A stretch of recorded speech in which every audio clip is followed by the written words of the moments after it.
Benim ilk sorum şu, yani Talabani Abdi Barak zirvesi Süleymaniye'de bir sürpriz mi oldu? Çünkü buna benzer zirve ve görüşmeler daha çok Hevler merkezliydi. Gerçi Barak bir gün önce de Hevler'deydi. Sayın Mesut Barzani ile Sayın Neçirvan Barzani ile görüşmeler yaptı. Ama Mazlum Abdi'nin dahil olduğu ve de Suriye Demokratik Güç'ten dahil olduğu görüşmeler daha çok Hevler'de yapılıyordu. Neden şimdi Süleymaniye'de böyle bir görüşme, böyle bir zirve gerçekleşti acaba sence? Evet, aslında gündemde olan bir durum değildi açıkçası. Gündemde böyle bir şey yoktu, böyle bir konu başlığı yoktu.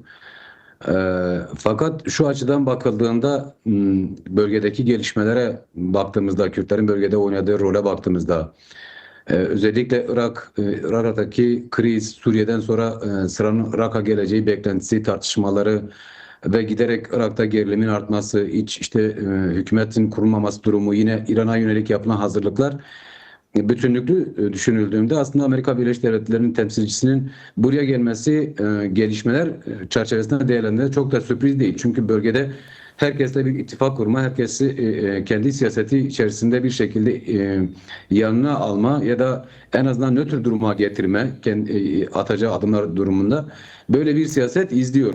Bu yeni bir durum değil. Birçok kesimle görüşmeler yapıyor. Kürtlerle de görüşmeler yapıyor. Kürtlerle evet daha çok Hevler'de görüşmeler yapıyordu şimdiye kadar.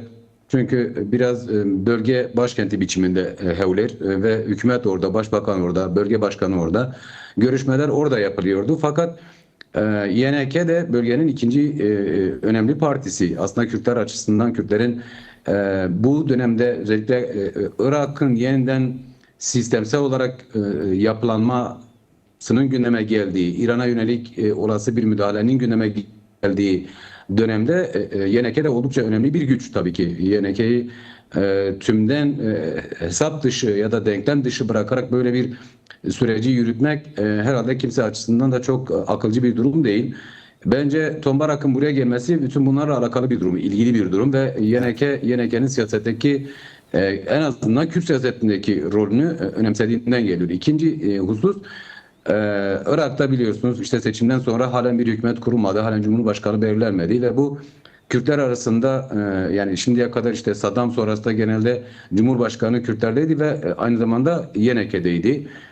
Kürtler arasında bu yönlü bir tartışma var.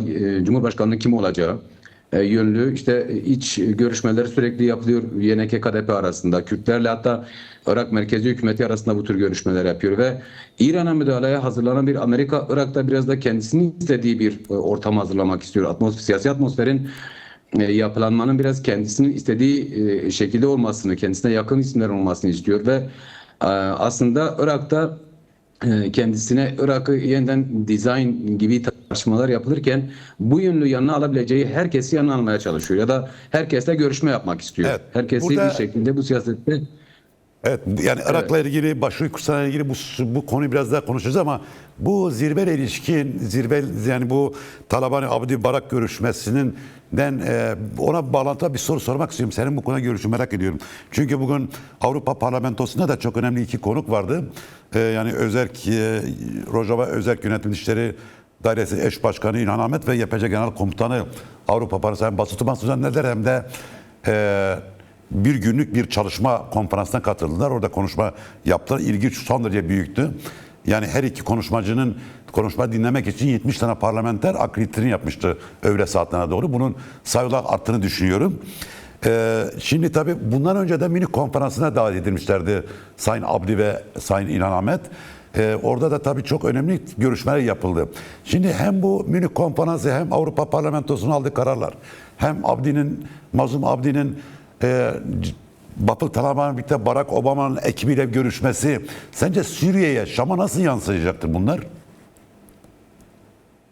Evet, önemli. Aslında oraya getirecektim biraz da. Çünkü Evet. Suriye'deki iç savaşla birlikte ya da Kürtlerin en azından orada işte demokratik sistemi oluşturup direnişe geçmeleri, DAEŞ'e karşı mücadelesinde daha sonraki süreçte işte sistem geliştirmeleri, Suriye'nin aslında bugün biraz da olsa ayakta kalmasındaki rolleri gözetildiğinde önemleri son derece belirgin bir şekilde öne çıkıyor ve bunda aslında Rojava'ya, Suriye'deki Kürtlere yaklaşımda YNK'nin de rolü var. YNK şimdiye kadar dostane bir tutum sergiledi. Hatta Örneğin bugün işte bir yetkilileri şeye konuştu, Rojnus'e konuştu. Biz dedi sadece Rojava'nın arkasında onu şey yapan, ona destek güç veren değil, onun yanındayız. Bu mücadelenin bir parçasıyız gibi bir değerlendirme yaptı. Bu anlamda değerlidir. O açıdan siyasi olarak da bir anlamı var. Şimdi bütün bu gelişmeler Rojava eksenli olarak giderek Kürtlerin hem bölge siyasetinde ağırlığını sizin söz ettiğiniz işte bu görüşme trafiklerinin gelişmesi hem bölge siyasetinde, Suriye siyasetinde özel olarak aslında yerinin daha ağırlık kazanması siyasi anlamda ama aynı zamanda bölgede de Kürtlerin genel anlamda rolüne katkı sunan bir pozisyonda Kürtlerin hem bölgenin yeniden dizaynında elini güçlendiren hem de uluslararası anlamda önünü açan, siyasi diplomatik anlamda önünü açan ittifaklar, ilişkiler geliştirmesini sağlayan bir pozisyon. O açıdan evet bu bölgede Kürtlerin rolünü artırırken Suriye'nin de daha demokratik temelde gelişebilmesi, yeniden yapılanabilmesi açısından Kürtlerin siyaseten daha aktif ve etkili bir pozisyona gelmesinin işaretleri. Kürtler yürüttükleri siyasetle geliştirdikleri ilişki ittifaklarla katıldıkları uluslararası platformlarda Suriye'nin geleceğinde daha fazla rol sahibi, söz hakkı sahibi olacaklar. Bize gösterilen şey bu. Ya da bizim en azından buradan bakınca bütün bu görüşme trafiklerinden, katılımlardan çıkardığımız şey bu. Evet, Rojava'ya yönelik, Kuzeydoğu Suriye yönelik çok ciddi bir saldırı gerçekleştirildi, ciddi bir süreç yaşandı. Ama bu Kürtlerin rollerinin bittiği değil. Giderek rolünün siyaseten de daha aktif hale gelebileceğinin göstergesi biçiminde okumak bence daha doğru, daha yerinde olur. Yani Suriye denkleminde Kürtler kilit rolde, önemli bir pozisyonda, tayin edici bir pozisyonda. Bütün bu görüşmeler bana göre biraz da bu şekilde okunabilir, bu şekilde değerlendirilebilir ve elbette bunun dediğim gibi Orta Doğu'daki bütün dizaynla birlikte ele aldığımızda aslında sadece Rojava'daki Kürtler değil, bütün Kürtlerin bölgede ciddi bir aktör pozisyonuna geldiğini 100 yıl sonra işte bölge dizayn edilirken Kürtlerin hesaba katılmadan siyasi olarak da toplumsal olarak da hesaba katılmadan bu dizaynın gerçekleşmeyeceğinin göstergeleri biçiminde okumak bence daha doğru olur. Evet. Şimdi tabii çok kısaca belki bu Irak'taki siyasi krize değinmeni istiyorum. Sonra da bu Başur Kürsü'ndeki hükümet meselesi, bu Cumhurbaşkanlığı meselesinden konuşalım diyorum. Şimdi Irak'ta tabii Maliki aday Amerika Birleşik Devletleri Başkanı Donald Trump açıktan buna karşı çıktı. Şimdi bu kriz çözüldü mü Irak'ta siyasi kriz? Sence bir çatışmaya, daha derin bir krize yol açabilir mi bu kimin hükümet kuracağı, kimin başbakan olacağı meselesi? Aslında seçimlerden sonra bir dönem işte kimin başbakan olacağı yönlü şeyler arasında çok yoğun tartışmalar yaşandı. Görüşmeler yapıldı, partiler arası görüşmeler yapıldı. Şeyi kesim işte çerçeve koordinasyon denilen şeyi partilerin içinde yer aldığı kesim kendi içerisinde bunun tartışmaların çok yoğun yaptığı. Bir dönem işte Maliki'nin ismi geçtiğinde Amerika Birleşik Devletleri'nin Maliki'yi kabul edebileceği yönlü görüşler ortaya çıkmaya başlamıştı. Maliki'nin ilk beyanatlarında bu şeyler kendisini gösteriyordu. Örneğin işte ne istiyordu Amerika Birleşik Devletleri? Haçlı Şabi'nin ordu çatısı altında birleştirilmesi, orduya entegre edilmesi ve Irak'la daha sağlıklı bir diyaloğun yürütülmesi, geliştirilmesi noktasında bir takım talepleri vardı. Maliki verdiği işaretlerle aslında böyle bir siyaset izleyeceğini, dolayısıyla Amerika'nın Malike olur verebileceği yönlü bir kanat oluşmuştu. Daha sonra bu tersine döndü. Şimdi Amerika Birleşik Devletleri aslında Malike'ye karşıt bir pozisyonda gibi görünüyor. Hatta bu son kaç gündür yapılan görüşmelerde bir süre verdiği, Maliki dışında bir adayın belirlenmesi gerektiği yönlü telkinlerde bulunduğu, kendi görüşünü ilettiği söyleniyor. Bu Şiiler arasında bir çatışmaya yol açar mı? İşte Irak'taki siyasi kriz. Siyasi krizden dolayı değil de Amerika Birleşik Devletleri'nin bölge siyaseti kapsamında İran'a yönelik geliştirdiği kuşatma ve bunun öncesinde Irak'tan istediği pozisyon, Irak'ın sonrasında işte bir savaş yaşanırsa alacağı pozisyonun hepsini gözettiğimizde Şiilerin kendi aralarında uzlaşarak Amerikan çizgisine gelmesi bana çok zor geliyor açıkçası. Evet. Irak'taki Şiilerin istediği pozisyonda yekpare olarak yer almaları çok zor. Bazı kesimler şunu yapabilir. Bazı partilerden, Şii kesimlerden Irak'ın da fazla etkilenmemesi için olası bir İran savaşında daha nötr kalmak gibi bir siyaset izleme taraftarı olabilirler. Fakat esasda bütün yani esasda Şii hükümet olarak diyelim ya da iktidarı elinde bulunduran genel Şii partiler açısından topyekun bir duruşun sergilenmesi bana göre çok zor. Hele ki Maliki'nin başbakanlığını kesinlikle reddedilmesi durumunda bu Şiiler arasında daha tepkisel bir siyasetin ortaya çıkmasını getirebilir. Şiilerin kendi içinde çatışmalarını beklemek değil de olası bir İran savaşı durumunda Şiilerin de oraya duyarsız kalamayacağı, dolayısıyla mutlak olarak bu savaştan etkilenebilecekleri, Amerika'nın işte 2003 sonrasında Irak'ta geliştirdiği sistemde yapısal olarak bir takım değişikliklere giderek Şiileri iktidardan alabileceği, çekilmelerine neden olabileceği ya da düşürmeye neden olabileceği bir süreç gelişebilir. Bu Irak'ta daha çok Sünnilerle Şiiler arasında bir gerilime neden olacak bana göre. Şiilerle Şiiler değil de Şiilerle Sünniler arasında ciddi bir gerilme neden olur. Hatırlarsanız bundan birkaç gün önce Saddam'ın eski subaylarından bir kesim ve Saddam'ın kızı Şam'a götürüldü. Orada görüştürüldü. Değişik yerlerde görüşmeler yapıldı. Bütün bunlar neyi gösteriyordu? Nasıl okundu bölgede? Irak'ta yeniden bir Sünni iktidar hazırlığı yapılıyor. Evet. Şiilerin iktidardan düşürülebileceği ve Sünnilerin iktidara getirileceği yönlü görüşlerin ortaya çıkmasına neden oldu. Ki bence daha doğru olan ya da daha böyle öne çıkan görüş bu. Benim de en azından öngörüm bu. Olası bir savaş durumunda, İran'a müdahale durumunda Şiilerin Irak'ta tamamen buna sessiz kalması çok zor. Bu savaşın tümden dışında kalmaları çok zor. Hele ki Haçlı Şabi gibi bir yapı var iken duyarsız kalmaları çok zor. Bu durumda da mutlak olarak Irak'ta yapısal bir değişim, sistemsel olarak yapısal bir değişime gidilecek ve iktidar kesinlikle el değiştirecek.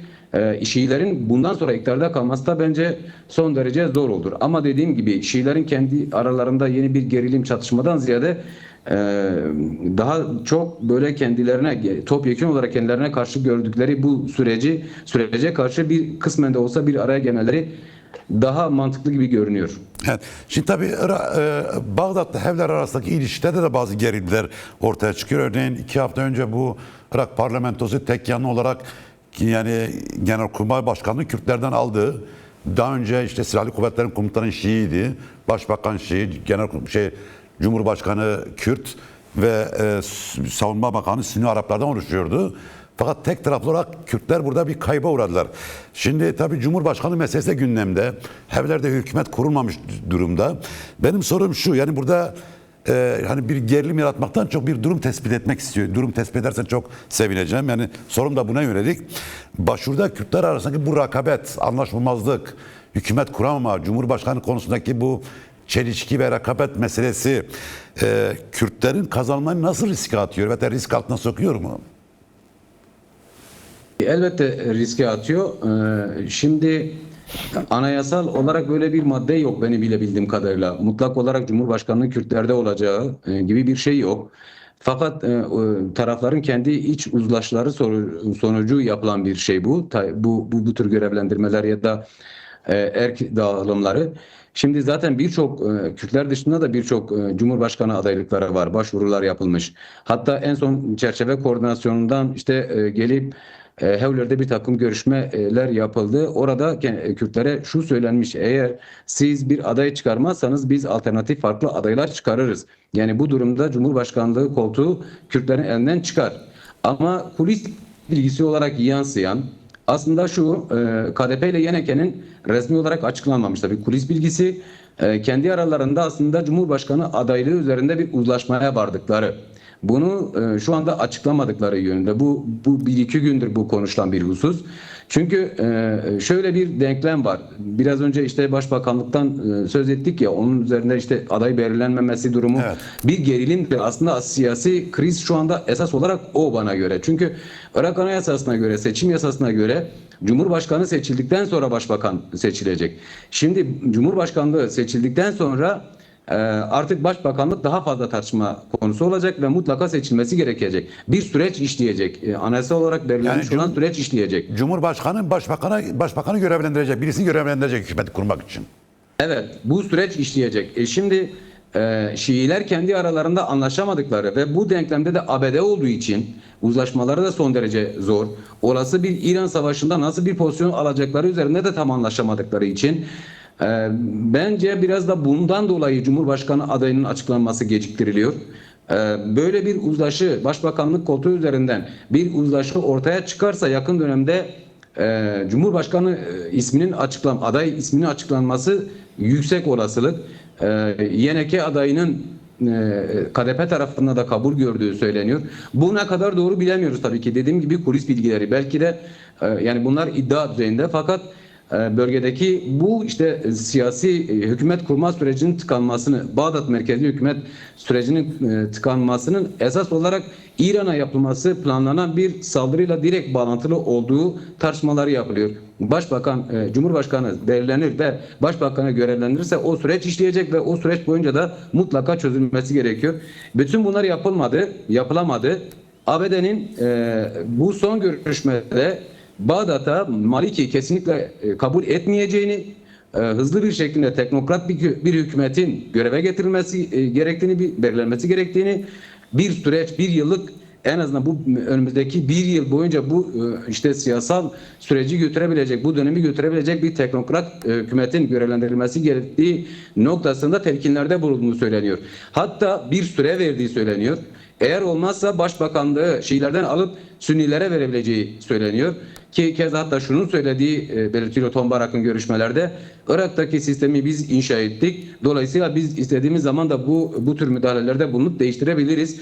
Ama biz öncelikli olarak sizin kendi aranızda böyle bir uzlaşıya gitmenizi istiyoruz gibi görüşmelerde aslında yarı tehdit, yarı işte Evet.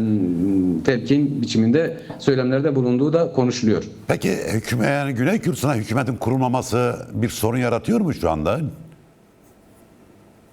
Yani şöyle söyleyeyim, elbette ki yaratıyor. Çünkü siyasi bir belirsizlik durumu var. Aslında şu anda Başır Kürdistan'daki hükümet de normal anayasa olarak bir takım faaliyetlerde bulunamaması gerekiyor. Çünkü süresini çok fazla aştı. Aslında resmi olarak yeni bir hükümetin işe başlaması gerekiyordu. Fakat maalesef icra pozisyonundadır halen. O süreci işletiyor. Elbette bu topluma şimdi topyekün bir siyaset yürütülemediği için bölge adına bir siyaset hemfikirli parlamento işlemiyor. Çünkü tartışmalar yapılamıyor, kararlar alınamıyor, ortak bir siyaset belirlenemiyor, ortak bir diplomasi geliştirilemiyor. Hal böyle olunca ne oluyor? Bu sizin ilişkide olduğunuz kesimlerin elini güçlü yapıyor. Örneğin Kürtler Bağdat merkezi hükümetine karşı bu anlamda güçsüz durumda. Ortak bir siyaset belirleyemiyor. Sürece dair ortak görüşleri parlamentoda tartışarak, kararlaşmalara giderek bu süreci işletemiyor. Bu daha çok merkeziyetçi, işte başbakanlığın kendi içerisinde aldığı kararlar üzerinden gidiyor ki bu Kürtler açısından ciddi bir handikap. Ve toplumsal olarak da aslında çok ciddi bir rahatsızlık var. Çünkü bunun aynı zamanda getirdiği bu siyasi belirsizliğin getirdiği ekonomik krizler var. Bu topluma çok fazla bu şekilde yansıyor. Dolayısıyla ciddi bir rahatsızlık var. Evet. Yönünde. Peki şimdi Şengal meselesini biraz konuşacağım. Çünkü Şengal önemli. Yani Şengal Kürtler açısından hem tarihi, kültürel, dil, varlık olma açısından önemli bir yer. Çünkü Kürt kültürünün, Kürt tarihinin köklerinin olduğu bir yer. Burası ciddi manada tehdit altında. 2014'te sen zaten yakından izlemiştin. Şengal'da DAEŞ'in bir soykırım girişimi vardı. Bu büyük bedeller ödenek engellendi. Orada şimdi bir özellik var. Kimseye de bir zararı yok aslında. Yani olmaması gerekiyor. Şimdi soru şu. Kim neden Şengal özel yönetimi ortadan kaldırmak istiyor ve Şengal'ı tekrardan işgal etmek istiyor, öyle söyleyeyim. Şimdi bölgede aslında kimin çıkarı varsa o bölgenin denetime alınması kimin çıkarına geliyorsa bütün güçler de o şekilde istiyor aslında. Mesela Türk devleti bunu açıktan dilendirdi değil mi? Hatırlarsak işte bu ayın sanırım 9'unda falan da Hakafi'nin yapılmış olduğu bir açıklama vardı. Açıktan tehdit etti. Irak merkezli hükümeti kesinlikle kendi alanlarında bir özerk yapının olmasını istemiyor. Daha katı merkeziyetçi bir devlet yapısını istiyor. Hatta mesela bu son dönemlerde şu tartışmanın yapıldığı da söyleniyor. Kulislerde konuşulan hususlardan bir tanesi de bu. Bırakalım işte Şengal ya da değişik bir tarafa daha yerel özellik ya da yerel yönetim düzeyinde bir hak tanıma şeyini. Güney Kürdistan Federe Bölgesi'nin de hareket sahasının giderek daraltılması, siyaseten daraltılması hususu konuşuluyor. Bu tür gündemler var. Şimdi bütün bunlar konuşulurken işte en temel hususlardan bir tanesi Türk devletinin bölgeye yönelik siyasette daha aktif hale gelmesi ve belirleyici bir pozisyona geçmek istemesi. Irak merkezi hükümeti üzerine de etkili olma çalışmaları var, girişimleri var. Ekonomik ilişkileri var. Bunu koz olarak kullanıyor, baskı aracına dönüştürüyor. Ve bunun karşısında bir takım taleplerden bulunuyor ki bunların en başında da işte Mahmur geliyor, Şengal geliyor, Kerkük geliyor. Bütün bu konularda aslında bazı görüşmelerin yapıldığı da söyleniyor. Eş zamanlı olarak hem Germiyan-Kerkük hattında hem Şengal ve hem Mahmur hattında bu tür bir işte Şengal'de son günlerde yaşanan gerilme benzer gerilimlerin yaşanacağı söyleniyor. Bu konuda uzlaştıkları belirtiliyor. Şengal, Mahmur, Germiyan hattı aynı zamanda Irak'ta statüsü belirsiz alanlar 140. madde kapsamında. Irak aslında bir şekilde Türkiye'nin kendisine yönelik baskısını bir fırsata dönüştürüp bu bölgeleri anayasa dışı kendi denetimine alma hesapları da yapıyor. En önemli husus şimdi Türkiye'de bir süreç de yürüyor değil mi? Bu Kürtlerin geleceği açısından son derece önemli. Şimdi Şengal sizin açılışta belirttiğiniz gibi DAEŞ'e karşı savaşında YPG, YPC ve Kürt gerilasının ortaklaşa savunmasıyla özerk yönetimini elde etmiş bir bölge. Bugüne kadar kendi öz savunmasını gerçekleştirmiş bir bölge. Aslında o dönemden beri tıpkı Kobane'de olduğu gibi o dönemden beri Türk devleti açısından bir yara biçiminde kendisi açısından tırnak içerisinde belirtiyorum telafi etmesi gereken yerler başında görüyor. Çünkü Kürt Özgürlük Hareketi öncülüğünde bir sistem oluşturuldu. Bir Kürtlerin, Ezidilerin kazanımı bu anlamda Kürt Özgürlük Hareketi'ne yazıldı. Bunu kabullenememek, Kürt Özgürlük Hareketi'nin bütün kazanımlarını tasfiye etmek üzerinden bir bölgesel siyaset de yürütüyor. Kürtlere yönelik bir siyaset yürütüyor. Şimdi Kuzey Kürdistan'da yürüyen siyasette Kürt Özgürlük Hareketi'ne kendisince ne kadar darbe vurabilirse, ne kadar geriletebilirse, kazanımları ne kadar daraltabilirse müzakere masasına bu anlamda eli kendisince daha güçlü oturmanın hesaplarını yapıyor. Irak'la ekonomik değişik ilişkilerini bunun üzerinden daha iyi inşa etme, tavizler koparma hesaplarını yapıyor. Bütün bunları hesaba kattığımızda hem Türk devleti hem de aslında mevcut durumdaki Irak hükümeti açısından da kendileri açısından Şengal'in tasfiyesi, Şengal'deki mevcut durumun tamamen Irak hükümetinin denetimine geçmesi gibi hesaplar dolayısıyla masaya gelmiş oluyor. Bu iki tarafta tasfiye edilmesini istiyor. Bana göre KDP'nin de böyle bir hesabı var. Kürt siyaseti içerisinde biraz öncü pozisyona gelmeye çalışıyor. Kendisine rakip olarak görmüş olduğu bir işte Kürt Özgürlük Hareketi var. Bu tür kazanımlar, bu tür işte Şengal gibi bir yara sürekli karşısına çıkınca bundan bir şekilde tırnak içerisinde belirtiyorum kurtulma çabası içerisinde. Onların da böyle bir bu tür girişimler hesapları var. Böyle olunca Şengal Mahmur direkt bu üçlünün de hedefi durumuna geliyor. Bir şey sormak istiyorum. Evet. Daha önce 9 Ekim anlaşmaları vardı bu üç tarafında. Yine bu üç cephe aynı masada buluşmuş ve Şengal Özerk yönetimine karşı anlaşmaya varmışlardı. Tasfiyesi noktasında anlaşmaya varmışlardı. Ama tabii 9 Ekim'den bu yana çok şey değişti. Yani Kürt sosyolojisinde de bir değişim oldu. Özellikle Rojava direnişle birlikte Kürtlerin ortak bir sahiplenmesi, birlikte ayağa kalkmaları, ortak bir ruh oluşturmaları yeni bir durum ortaya çıkarttı. Benim sorum şu, yani Hevleri yönetiminin yani Kürtistan hükümetinin Irak'ın ve Şengal Özerk yönetiminin içinde olduğu bir uzlaşma, bir çözüm mümkün müdür sence? Olamaz mı böyle bir çözüm? Yani askeri müdahale dışında bir çözüm söz konusu olabilir mi? Şimdi Şengal Özerk yönetiminin bu Hakan Fidan'ın açıklaması ki ondan önceki süreçte de takip ediyoruz. Zaman zaman haberler de yapılıyor. Birçok kez aslında Irak merkezi hükümetiyle bu sorunu çözmeye çalıştığını biliyoruz. Bu tür görüşmeler yaptığını da biliyoruz. Fakat bu yönlü çok ciddi bir Irak merkezi hükümetinden bir yumuşama yok. Aslında Irak'ta mevcut durumda siyaseten ciddi bir nasıl söyleyeyim iktidar boşluğu mu desek ya da çok farklı kesimlerin olduğu, farklı görüşlerin hakim olduğu bir yapı. Dolayısıyla orada uzlaşma da çok gerçekleşmiyor. Evet. Daha önce örneğin hatırlarsanız PADE vardı değil mi? Ezidiler adına seçimlere giriyordu ve şöyle bir durum yok yani Irak merkezi hükümetinin dışında ya da Irak bütünlüğü dışında kendisini konumlandıran, böyle ele alan, böyle bir özellik isteyen bir pozisyonda da değil. Siyaseten zaten bunu yapmak istedi. Önü kesildi. Bu yönü de önü kesildi.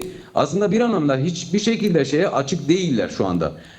Şengal'deki sorunları diyalog ve müzakere yöntemiyle çözme, Ezidilerin kendi meclisleri üzerinden kendilerini yönetme, yerel güç olma, yani kendi iradelerini ortaya koyma, siyaseten kendilerini ifade etme noktasında açık değiller. Şimdi asıl durumu zora sokan bu. Son dönemlerde işte son 1-2 haftadır özellikle Şengal'de yaşanan, sahada yaşanan durum bunu açıkça gösteriyor zaten. Şengal özel yönetiminin yaptığı açıklama vardı bundan birkaç gün önce.